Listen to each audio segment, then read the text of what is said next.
Hey everybody, welcome to the Charron Zone. I'm going to go over some listeners' questions. And this is from Michael. He had a few different questions for me, so I'm going to go over them one at a time to keep it short and to the point. So his first question is, how did you get started opening for national acts? A lot of people ask me this.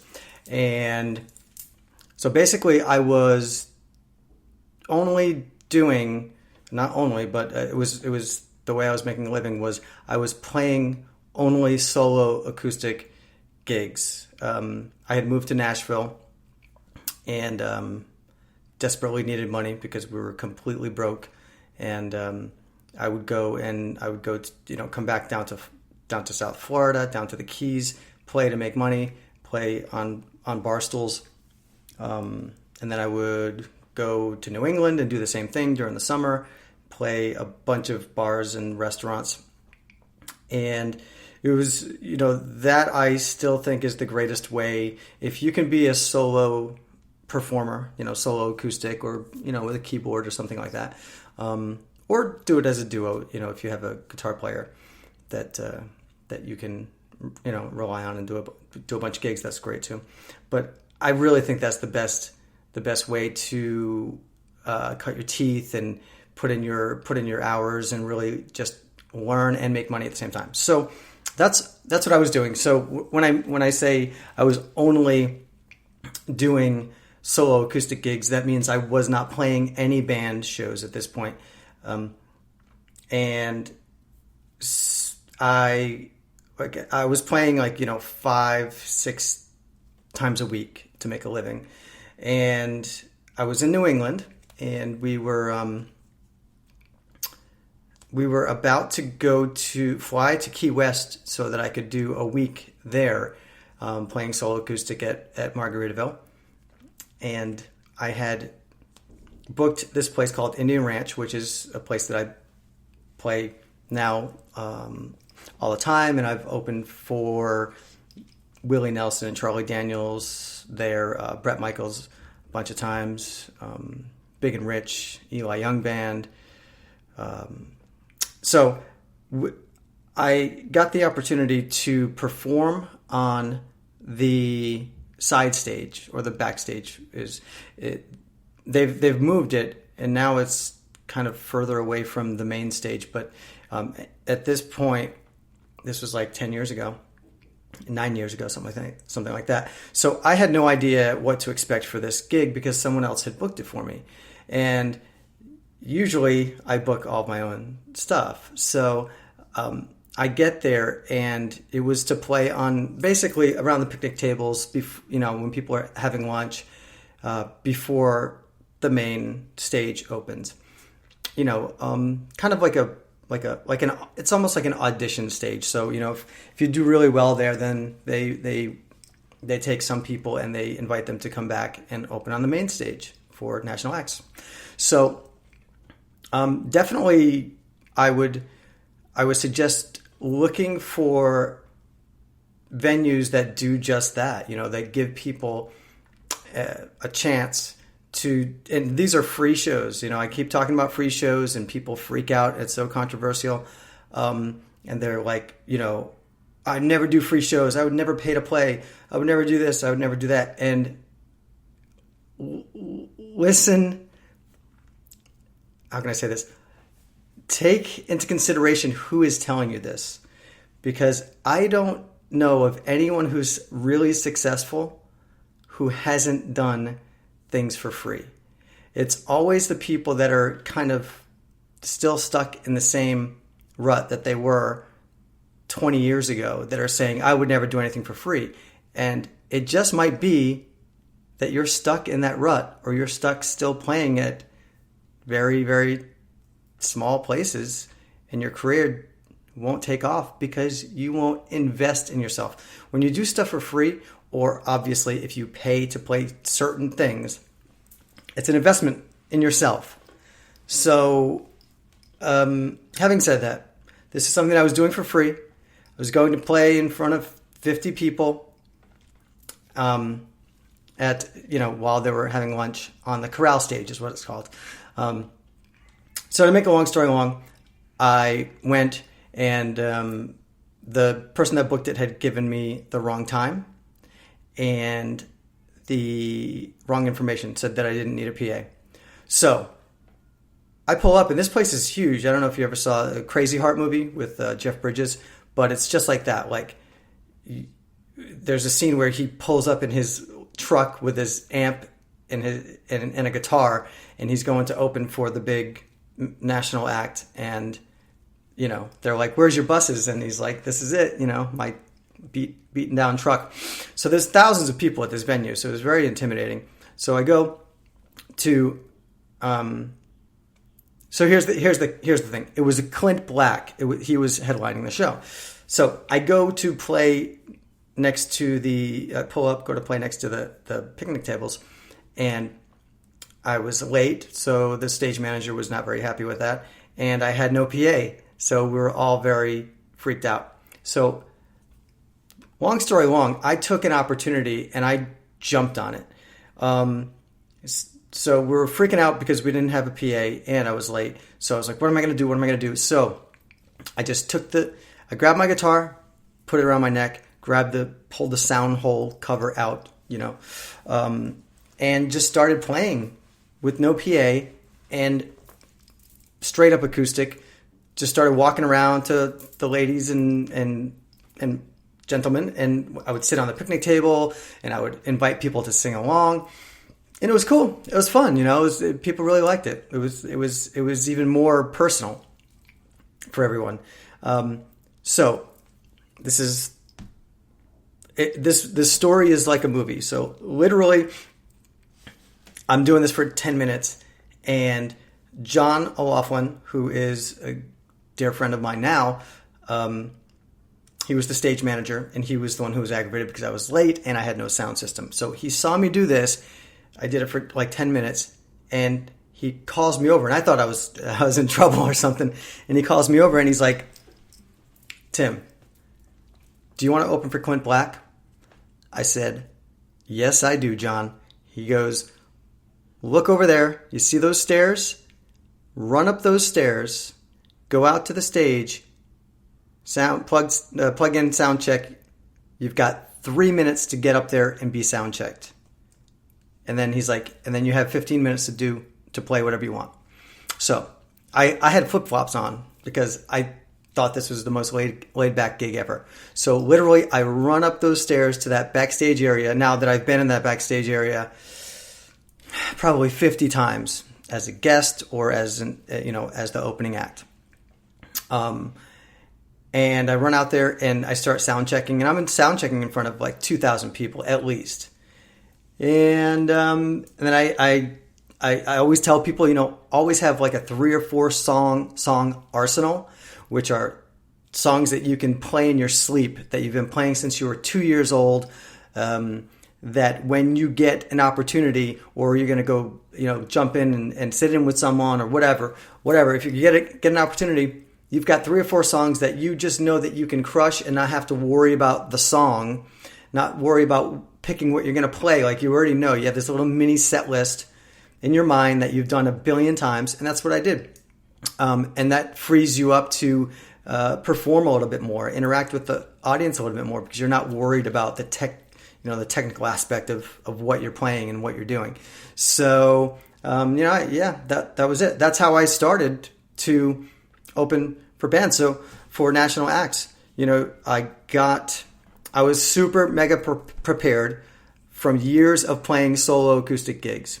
And then I created an opportunity for myself because I just decided to grab my guitar and go and serenade people. And then when I was offered the opportunity, I did not hesitate for 1 second to say, hell yeah, get me on that stage. I'm going to go crush it. And then I crushed it. Because I was so prepared. I had those 3 or 4 songs or whatever that, I could do in my sleep, and that I knew that people would like. People. I played a couple of originals and a couple of covers. And of course the covers are songs that everybody knows, that you just know, everyone knows every single word, and that they're gonna like it. So, and that was it. That's how I got to open for CLINT Black. And then, then I just started seeking those opportunities out and hunting them down like a rabid dog. The stuff doesn't fall in your lap, or it didn't fall in my lap. After that, I would put out all of my marketing stuff, and I would put open for CLINT BLACK.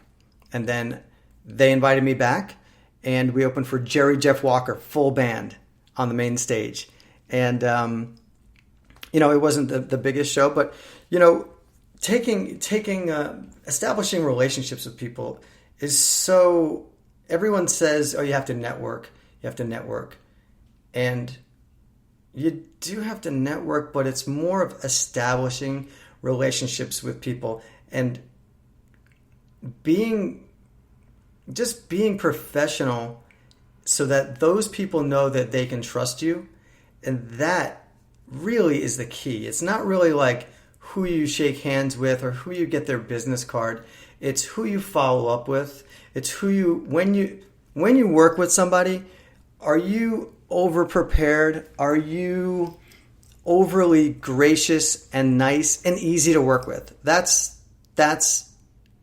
half the battle.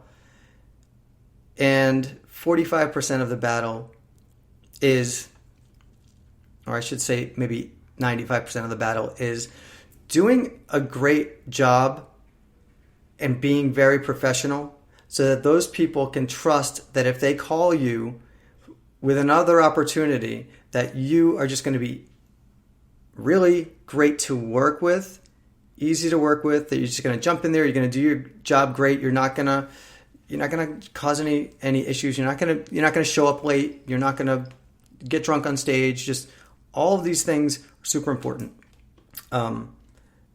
So then the next year they invited us full band to open for Bret Michaels, and that was another big opportunity.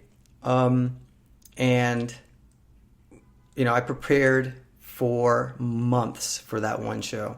I knew it was going to be a really big opportunity, and things started changing. But I used those names. I used those names deliberately to, CLINT BLACK, Jerry Jeff Walker, Bret Michaels. I've used those names deliberately in my marketing to let people know that I open for national acts, and then so I could attract more national acts, and then I would go after, if I saw an opportunity to, open for Dustin Lynch, which we did in Florida, or open for Big and Rich, or we're opening for Parmalee.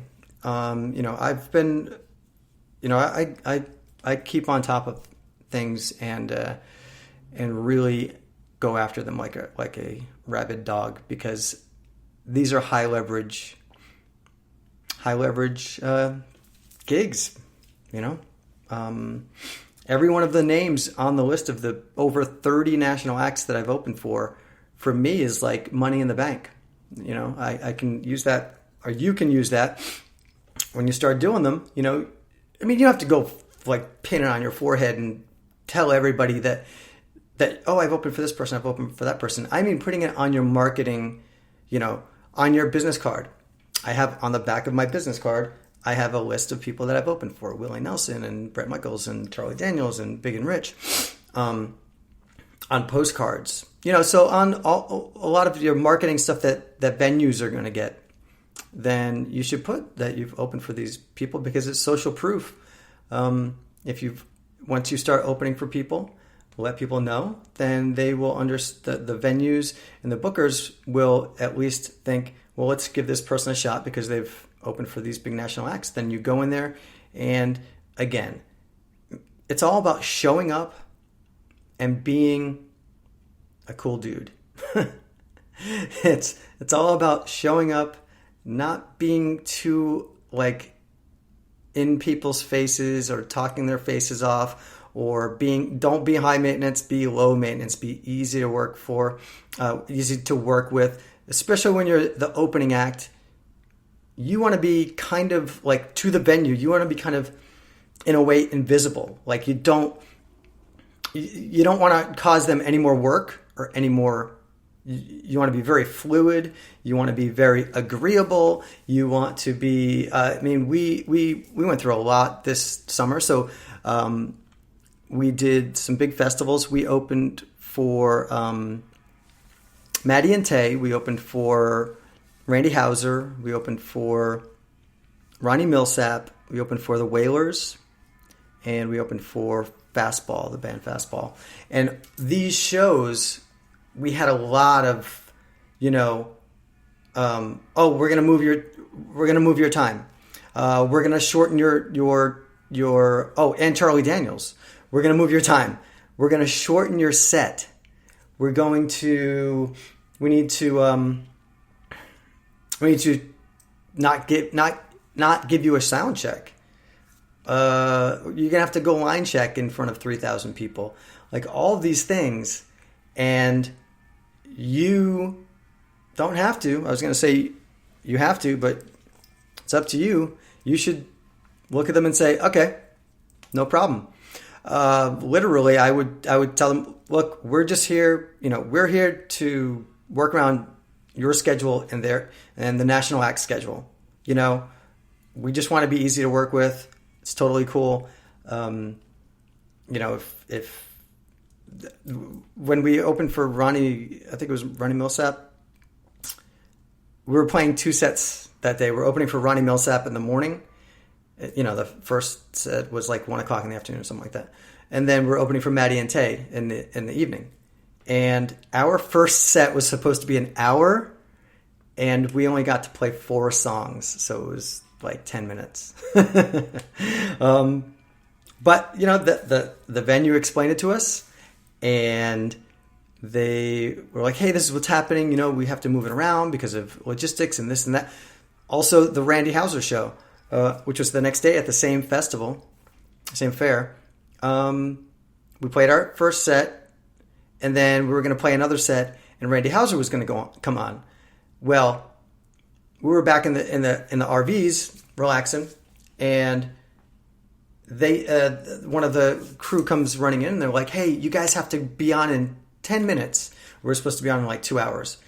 And we're like, oh, okay, what's up? And they're like, there's a storm coming, and we have to make sure that Randy Houser gets on stage and plays because of the contract and everything. So we're like, 10 minutes? Okay, let's get dressed and go back out and hit the stage. So there you go. That's my explanation of how I started to open for national acts, and I hope it helps because I had no one to advise me as to what to do. I just had to make this stuff up on my own, and I made tons of mistakes.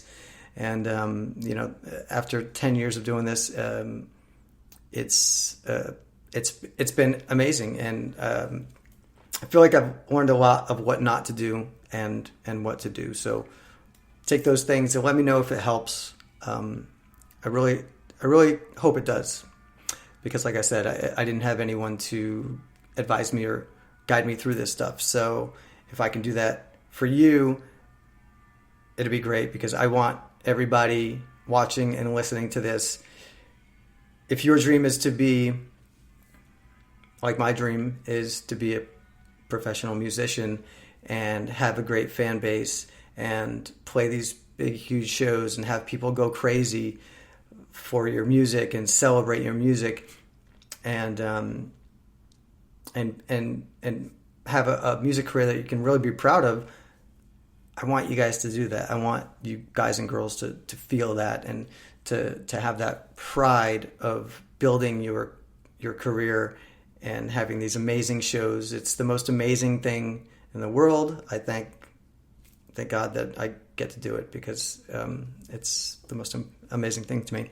So anyway, having said that, I'm going to wrap it up, and do me a favor, make sure you subscribe to these podcasts and video blogs and hit the notification button. Extremely important, so that you know when I'm uploading a new video if you're on YouTube. If it's the podcast, please subscribe, download them, and get your free book that I wrote about exactly this stuff. It is at howtobookgigs.com.